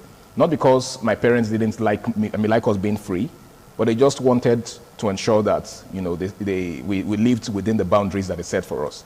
Now, I'm sure a lot of you out there can also relate. Now, if you take a look at the parents of today, it doesn't seem to be like that anymore, right? A lot of parents seem to be more flexible in raising their children. Is it a good thing or is it a bad thing? My name is Harry Aigboje once again, and it's my pleasure to have you join us on this episode of the show. Now, like you already know, I'm not alone. I've got an amazing person in the house with me, and together we're going to be taking a look at this topic. Now, he is an educationist and also a social analyst. He's really passionate about lots of things that are happening around us, and he loves to share his wealth of wisdom and experience on such matters. It's good to have you, Abu. Thank you very much, Mr. Harry. And as usual, it is good to be on the show today again. It is always a pleasure talking about issues that concerns us in society, especially issues like this, where if we keep quiet, things will get deteriorated and it will get out of hand. True. So, bad things thrive because good men decide to keep quiet. Absolutely. So we must say something. Definitely, we must say something, and that's basically why we're here. I mean, we really can't help not to say something, all right? Now, we're going to be taking a look at this issue as we begin to look at it one after the other, right? Okay. Let's look at it from this angle. Parenting is serious business, right? And I don't think a lot of parents realize that, a lot of parents of this generation, because there seems to be this trend of people just giving birth without recourse to the responsibility of taking care of those children. So let's start from there.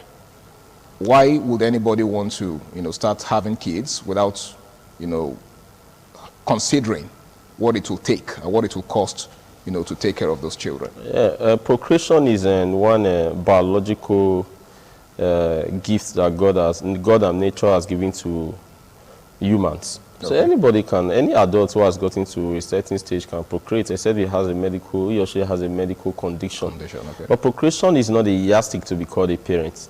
So we have so many fathers and mothers who are not parents. Being a parent means you are ready for the job after birth. Birthing a child is your God-given talent or a God-given gift. The natural ability. That natural ability. But the idea of training this child, parenting, is a full-time job. I say full-time job because it's one thing that people just overlook, and because of that they think because they are fathers they could be called parents. No.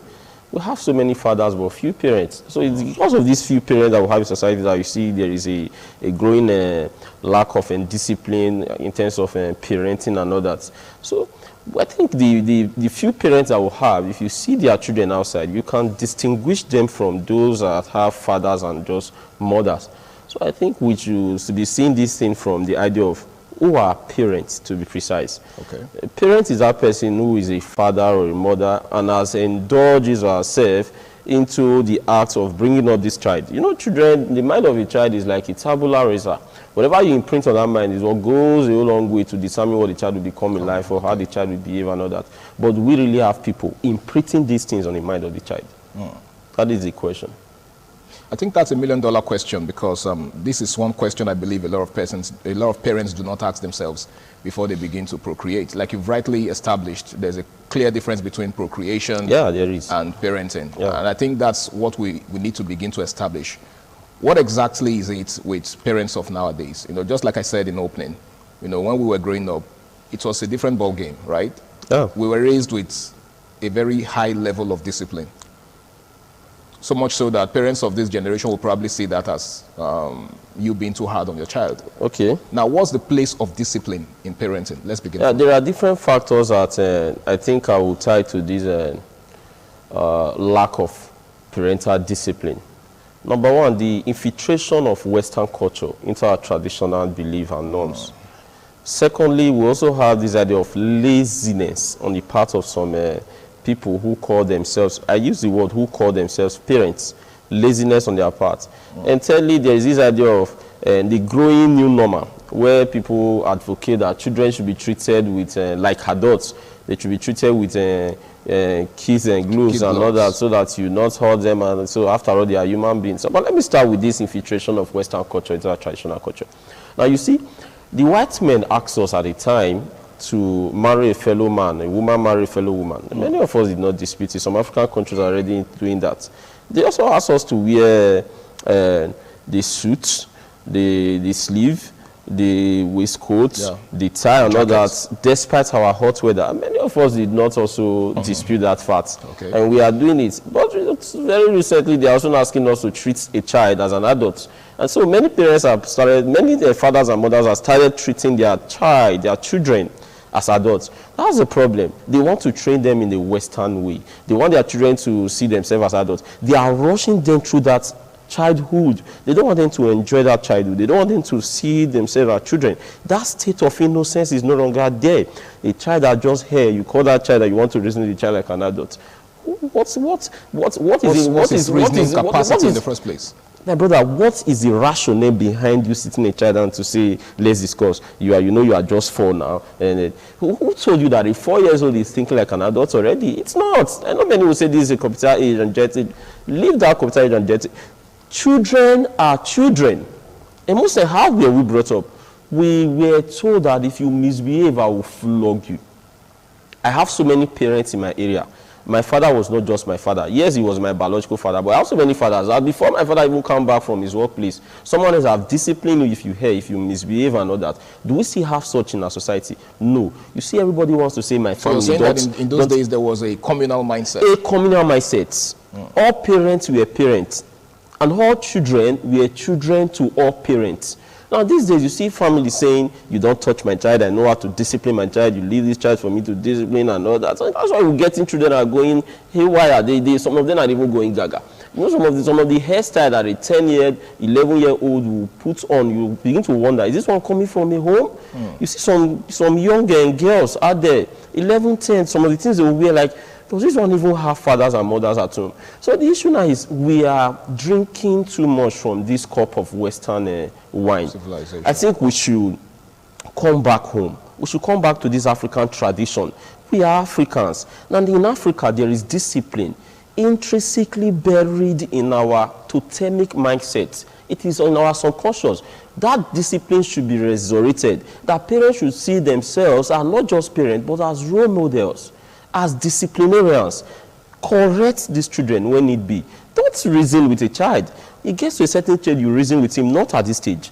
It is some of those things that you imprint on him when he was still a child that will model him into a very good adult. A good child definitely will become a good adult. Absolutely. Now, when you lead them, you think they can think of themselves. What you fail to tell them, their friends out there will tell them.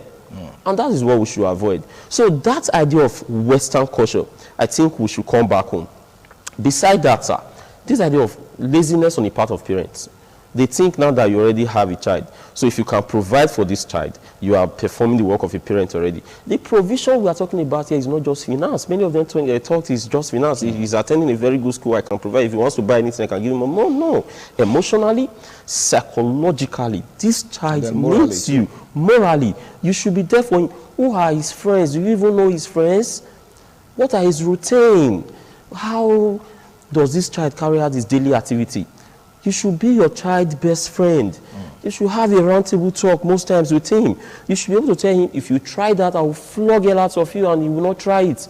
Don't let him see himself like an adult already. You hardly even see children these days bathing outside. And someone said it's civilization. I think they know too much.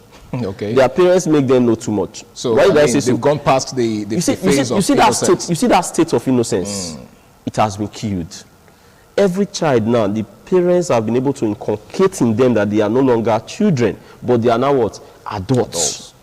And there is no way a child can behave like an adult. He will be an adult in a wrong form. So let these children grow. Okay. Correct them. Discipline them. Be a disciplinarian. Right. You don't rub men with a child of 5. Okay. Now, you've actually said a lot. Now, talking about the infiltration of Western culture, just recently I saw a video on Facebook of this American comedian, a veteran comedian, Steve Harvey, he was actually interviewing a kid, a 5-6-year-old girl. So he was asking her why she liked her brother, or why she loved her brother. And she was saying, well, she loves her brother because, her big brother, of course, because he's always there to protect her and to comfort her when, her parents whooped her. And then, of course, the crowd, reacted in laughter and all of that. Now, I went through the comments as usual, and I saw a lot of persons asking questions, and a lot of people, complaining that it was totally out of place for the parents to, whoop her or to discipline her. And, of course, it became a debate as usual. Now, that pretty much reminds me of something. The fact that this is also becoming a major issue in this part of the world, whether or not to discipline a child. Because some people see the use of corporal punishment as a sign of hatred for the child. That how can you, use corporal punishment for a child that you love? So they see it as, you doing too much.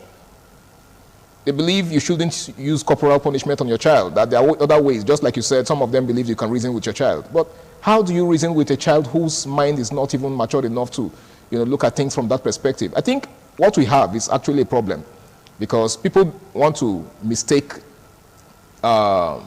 smartness, intellectual exposure to maturity. Yeah. And I think that's a problem. I would like you to speak in that regard. You see, words get their meaning from their context. Okay. What they call maltreatment in a particular context, in another context might be called discipline. Discipline. So when that people say you are hitting that child too hard, you're beating this child and all that. But I think in the right context, when it comes to my child or any other child, or any other child around me, it should use that right word, discipline. We were once children, sir. They did not kill us. Of course not. We are what we are today because of how our parents decided to straighten our life. At least our parents are not beasts. They know what they are doing. You don't expect a mother who gave birth to a child to kill that child with her own ends, except she's maniacally derailed and all that. Yeah. When children are being disciplined with love, you can discipline a child with love. There is no need you bringing in ideas of you are abusing the child rights and all that. He is a child, for God's sake. The reason why you are saying I am abusing his right because you want to protect that child. The reason why I even discipline that child is to protect the child also. Now, this is what the government are fighting against, is that you should not abuse, assault a child. Discipline gets to an extent, becomes an assault. So that's where we need to draw the line now. At what point does discipline become an assault? When you begin to inflict serious pains, bodily harm on this child, it is not an assault. Okay. When you are not correcting the child with love, it becomes an assault. When you are doing it with hatred, it becomes an assault. When you forget the fact that this person is still a child, it becomes an assault.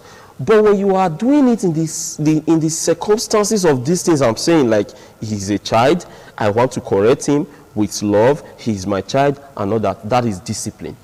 And we should not rule out discipline because some persons are misusing it. I know I am not in line with so many parents or guardians who have decided to inflate pains on children because you want them to listen. No, that is beyond discipline. Okay. That is now an assault. That is now an hatred. That is now a corporal punishment. And if I ask my child to kneel down there, for example, or get a cane and give my child 2 or 3 strokes of the cane for doing something wrong, next time he will not try it.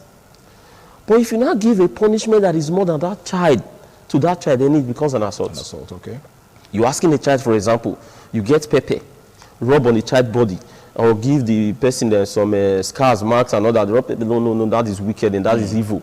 But you're asking the child to kneel down there, or get a cane, flog this child 5 times or more, as the case may be, and after all this, call the child, next time, don't try it. I am your father, I love you, and that's why I'm doing this. I hope you will not try it next time. Such a child will not try it. But you're not letting the child know the reason why you have flogged him or disciplined him and all that. It is hatred. Hatred. So we should draw the line between discipline and hatred. So I am not advocating for that idea of that battering, that corporal punishment. Yeah. I am saying we should not rule out the fact that these children are still children. And children have a mindset that is as clean as a tabula rasa.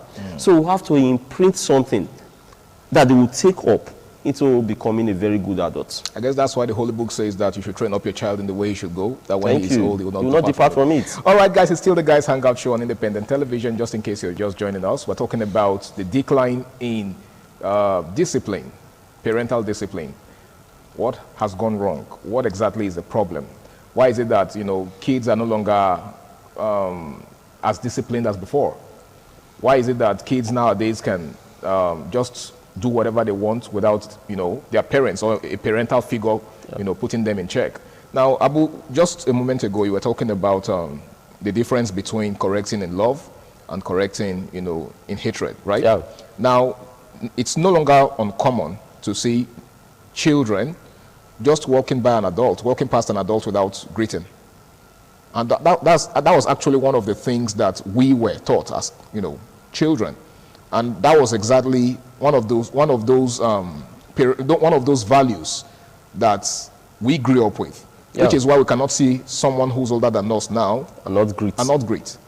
Don't you think that's also a function of this lack of discipline? The dysfunctionality of the society, that's one of the factor, one of the things we got from the dysfunctionality in the society. Why did I say so?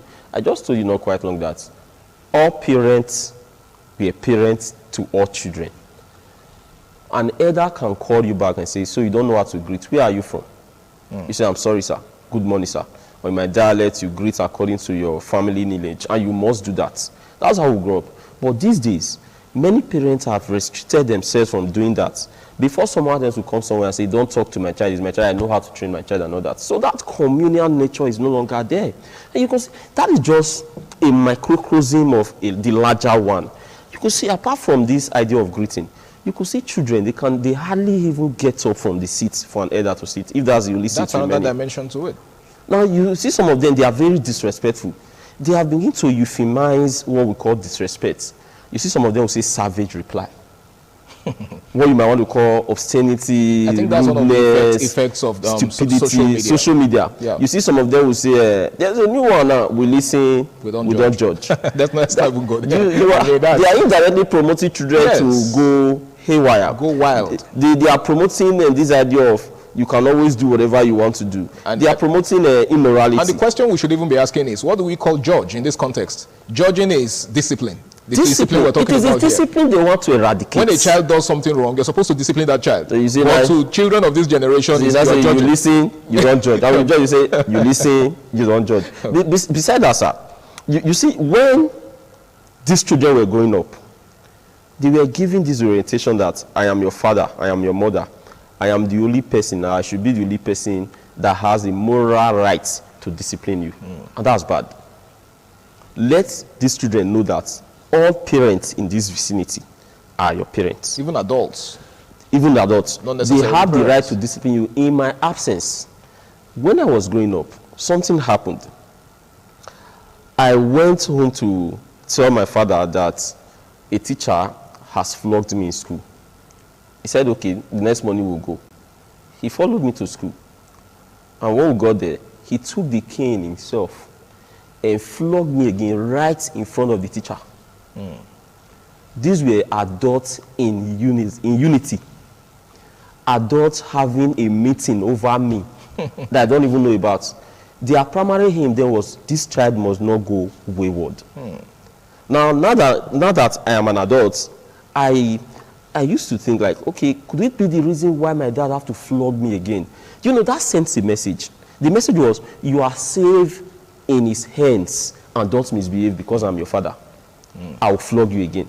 But these days, we've seen parents that will follow their children to school and start constituting nuisance. Some of them will not even ask. You'll be telling your child right from the home that your teacher will die today. You are giving that child an impression that he or she can disrespect an elder and get away with it. I'm your mother, I will always fight for you. You are creating a small problem that will blossom into a bigger one in society tomorrow. A child you couldn't discipline today will end up in prison. And they'll start crying. Discipline your child. Teach these children societal value. The values, one of the values that will hold tenaciously to in Africa is respect. They should be respectful. Leave this idea of we are in a civilized world, this is a computer age. And in America, you don't touch a child like that, they'll call the police on trust Nigeria police. Okay. They'll be very quick to tell you, no, it's not like that. You must respect your parents and all that. So that is one of the factors. Okay. Though there are other factors. There are factors that we have this single motherhood and fatherhood. Yeah. It's also a contributing factor. Broken homes. A broken home. Now, if a child is coming from a broken home, that parental care, love will not be there. Of course, it's not easy for one person to train up a child. Okay. You need a father figure, you need a mother figure, and this person is not there. Definitely it will affect the child's psychology, and that will metamorphose into an adult that will be antisocial, okay, or that will be maladjusted in society. All right. So that is another angle. Okay, once again, it's the Guys Hangout Show, and tonight we're taking a look at the issue of the lack of parental discipline. What has gone wrong? What is the difference between the way it used to be and the way it is now? Now, Abu, in closing, I just wanted to give a word of advice to parents out there who are not living up to expectation in terms of disciplining their child. Those who think, letting their child get away with everything they do is a sign of love.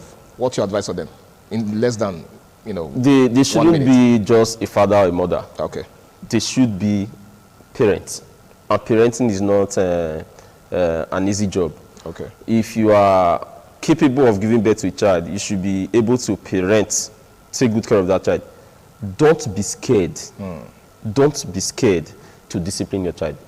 Don't be scared to discipline your child. I guess that's the parting word for tonight. I want to say a big thank you to you, Abu, for taking out time. Thank you, my brother. Time to be with us on the show today. And of course, to every one of you out there who have created time to be with us. I hope you've taken something away from tonight's discourse. Of course, the most important thing to take away from this is parenting is serious business.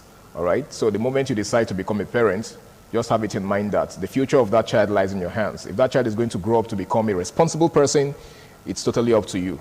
And of course, it's up to the adults that child is surrounded by. So another thing that Abu said in the course of his analysis is that parenting doesn't just end with you as a parent. You should also give the adults around your child the responsibility of raising your child, just like it was in the olden days. Don't have this mindset that you are the only one who has the responsibility of taking care of that child. My name is Harry Igboje, and until I come your way again, same time, same station next week, do ensure you do the right thing and stay out of trouble. Do have yourself a lovely night rest.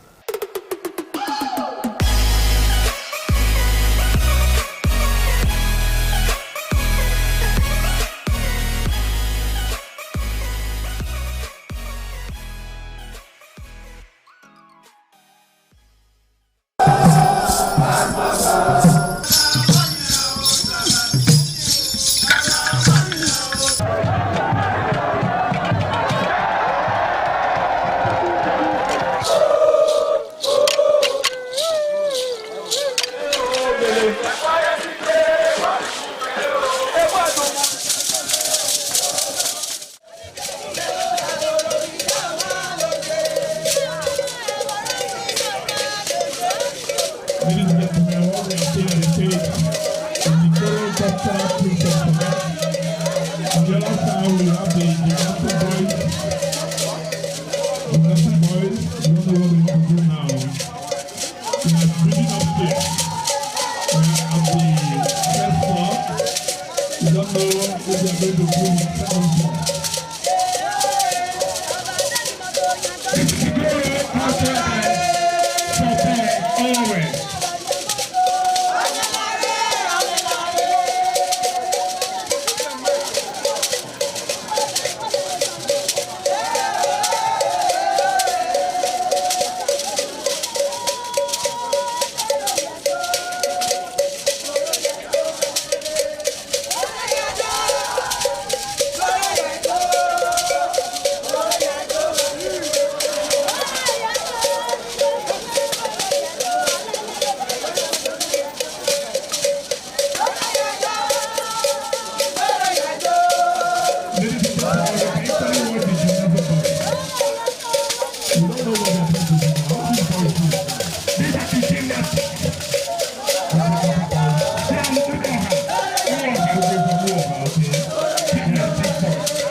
ITV, certainly the best.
àtọ́jú ọba àtọ́pẹ́.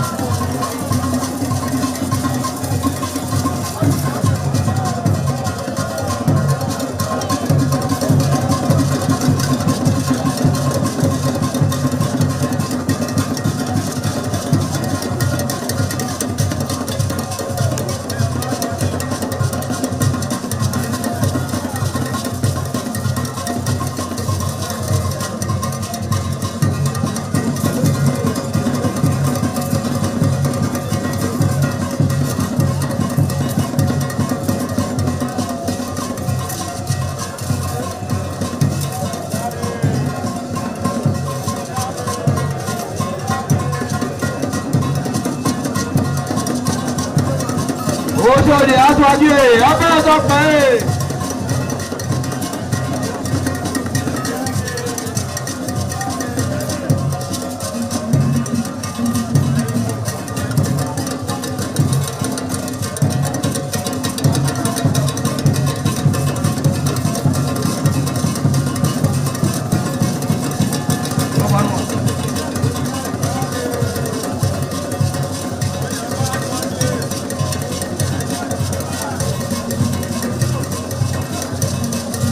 Ọ̀yọ̀bá tọ́jú ọba àtọ́pẹ́.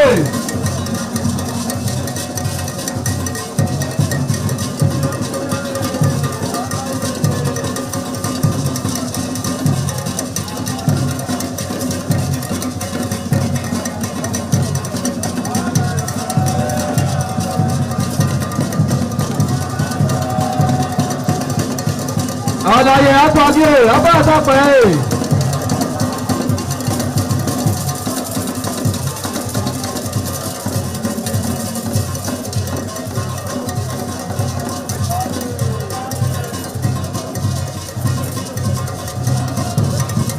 Ẹgbẹ̀júwà.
Welcome to yet another episode of You Were There. As always, we're committed to bringing you life-transforming stories from across the globe, and today is no exception. I'm your host, Modupe. What's the cheapest, easiest way to look beautiful? Put on your best smile. It's guaranteed to work 100% of the time. Have you noticed a drastic change when someone puts on a smile? It's so contagious. Sharon Lawson said, "You don't have the power to make rainbows or waterfalls, sunsets or roses, but you do have the power to make others feel special by your words and smiles." In our first piece, You Were There put together a load of beautiful smiles from the streets. Something to bless your day and keep you smiling. Take a look.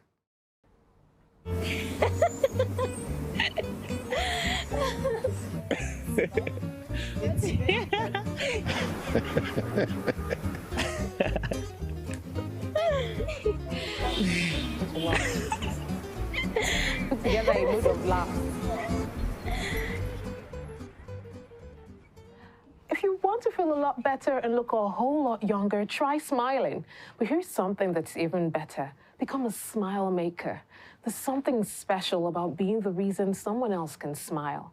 Our guest in the studio was part of a team that brought smiles to a whole community, and she shares her experience. Was how do they cook How do they eat? What if their pots, their utensils were washed away with the flood?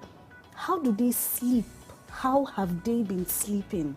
You know, seeing that really brought a lot of emotions in my heart, and I am grateful for who I am or where I am. Absolutely. Because sometimes you just feel, oh, your problems are the hugest, you have more problems. But till you see someone who yesterday they had a place to sleep, then by morning they are like homeless.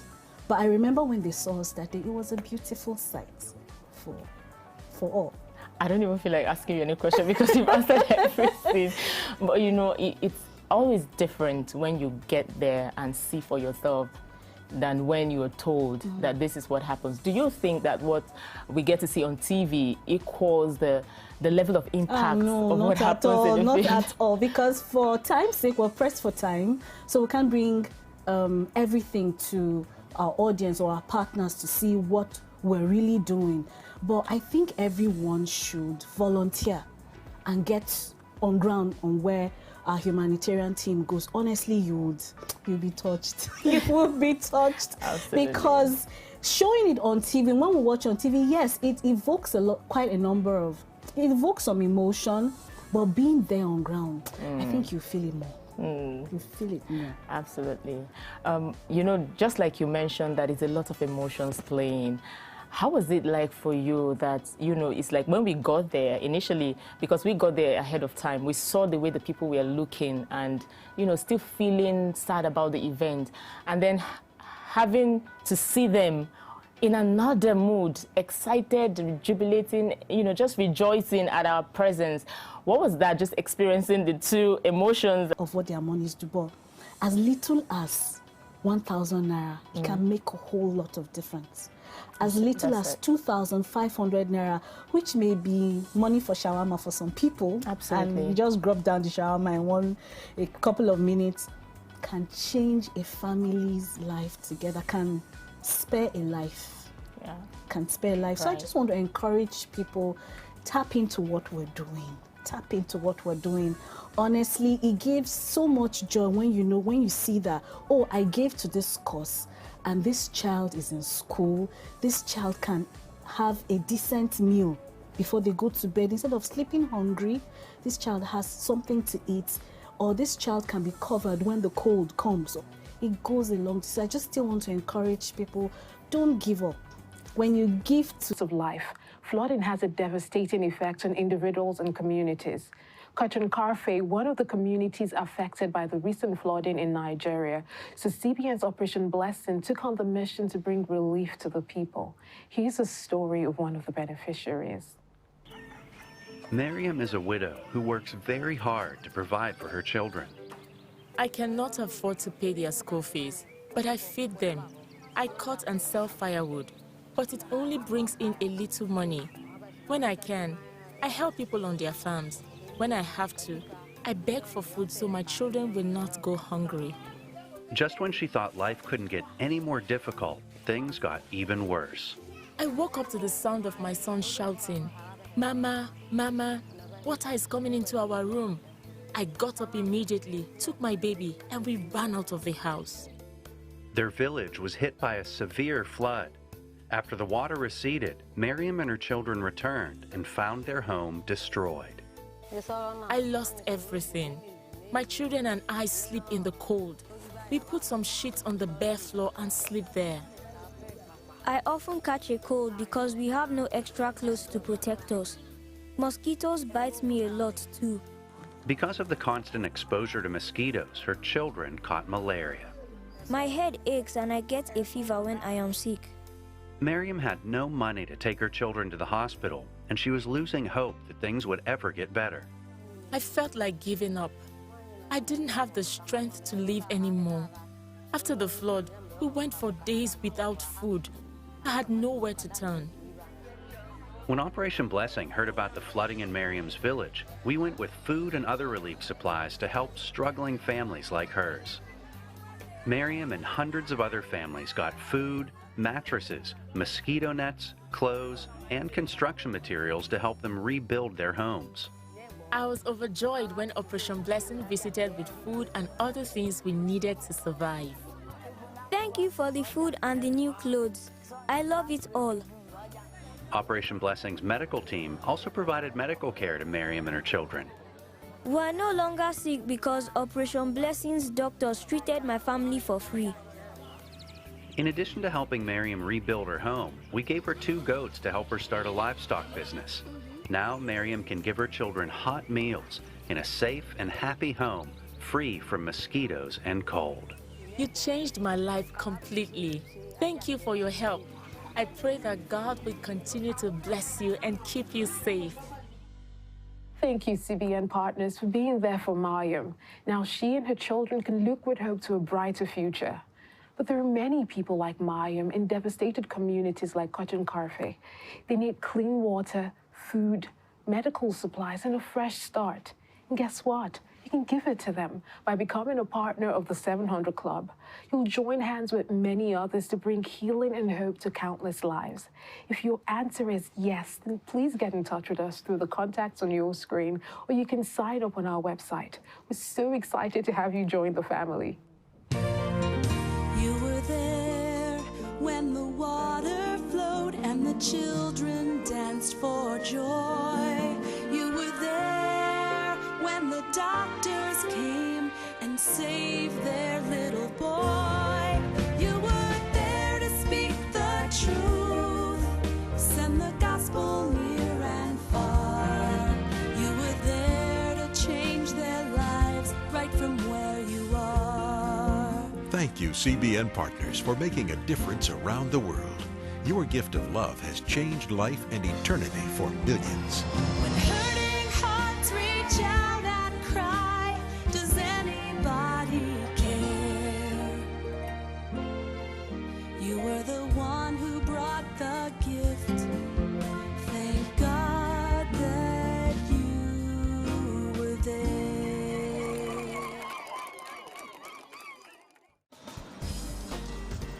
I saw a lady, she was crying. Some person snatched her bags from her. She just need only 300 naira to go home. So I was like, okay, I have 300 naira with me. I will give you the 200. Then we can look for 100 naira together to give to you. I greeted someone and he was like, I'm hungry. I said, you're hungry? He said, yeah. I said, okay. I dived, I took my hand into my pocket, brought out 300 naira. I gave him 100 naira and I kept 200 to myself. I collected the 100 naira and I said, take this 200 naira. I think I've trained like 3 different persons. I met strangers that asked me for alms giving, for money, and I ended up training them in web development, and today they are doing well. Somebody called me and asked that I offer her accommodation, and I think I accommodated her for a week. Without love, you cannot even absorb the fact that these people are in dire need. If you want to help, you should not think of if she's using it as a business or something. Just help out of love, compassion. For me, helping people is something that makes me happy. I grew up helping a lot of people, and currently, someone very dear to me is also helping me. So you see, I would definitely want to pass out that love wherever I go to. Just helping them lift their load. Maybe just conversation helps out a lot. So it mustn't be just giving out your money, but helping that person one way or the other. You are lifting a burden from the person's heart. Giving when you have enough to spare can be easy. But what happens when you're barely keeping your head above water? Angel in our next piece lived through it and shares her answers right after this. Hello, everyone. This is Angel again, sharing another truth. 2020, where everywhere was locked down because of the COVID-19, I had taken up this responsibility of taking care of widows, sending my widow's mite, not much, nothing much, probably just like 3,000 naira or 5,000 naira, depending on what I had at the time.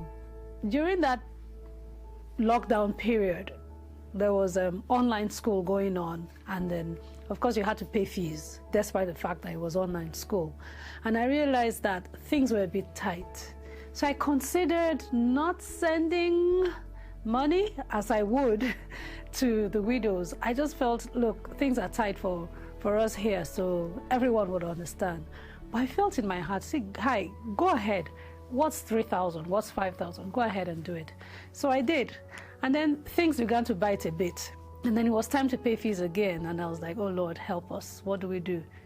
And next thing, pim, pim, pim, pim, alert. I saw 50,000 naira here. And I was like, eh? I saw like 70,000 naira. I'm like, eh? I saw, I think, another 80,000 naira. I'm like, what's happening? So I called up the people, the sources. I was like, I just saw some money from you. What's it for? They're like, oh, no. It's just a love gift. It's just a love seed. And I'm like, wow. I obeyed and I went ahead and took care of God's own. You know, there's this scripture where Jesus said that whatever you do to the least of my brethren, you do for me. And so as I was sending that to those widows, it wasn't just them I was sending it to. I was sending it to God. And so here in CBN, we do so much. We take care of widows, we take care of orphans, we give life-transforming surgeries. Imagine having babies born without their genitals in place. Imagine people with lots of horrible things you can only imagine happening to them. CBN goes out to give life-transforming surgeries. And when you partner with us, you get to touch those lives, transform those lives. And guess what? You're not just doing it for them, you're doing it for Jesus. And he never owes, he rewards. That's my truth. Partner with us and just check out what the Lord will do for you.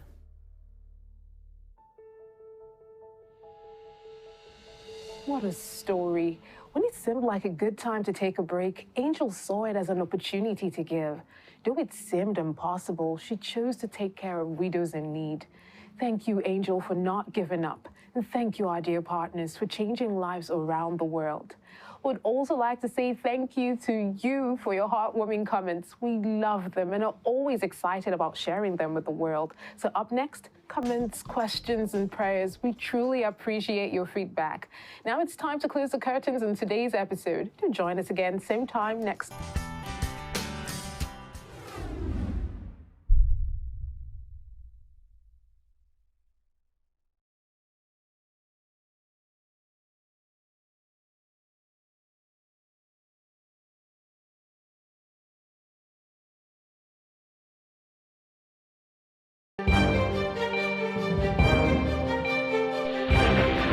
This is ITV.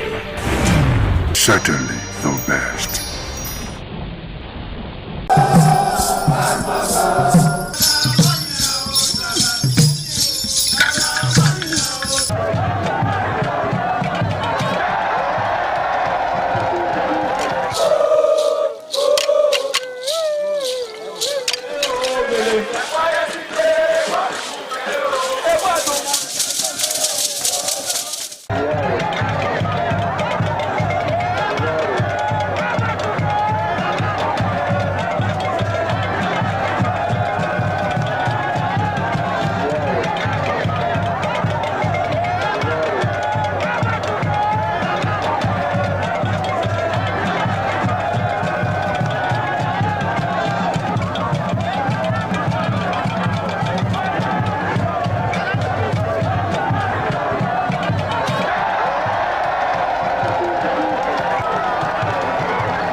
Omonoba Nedu Ukwakolopolo, Ewai II, Oba of Benin, stepped out majestically with loud crowd to perform the Sotun rites of his late mother, Queen Mother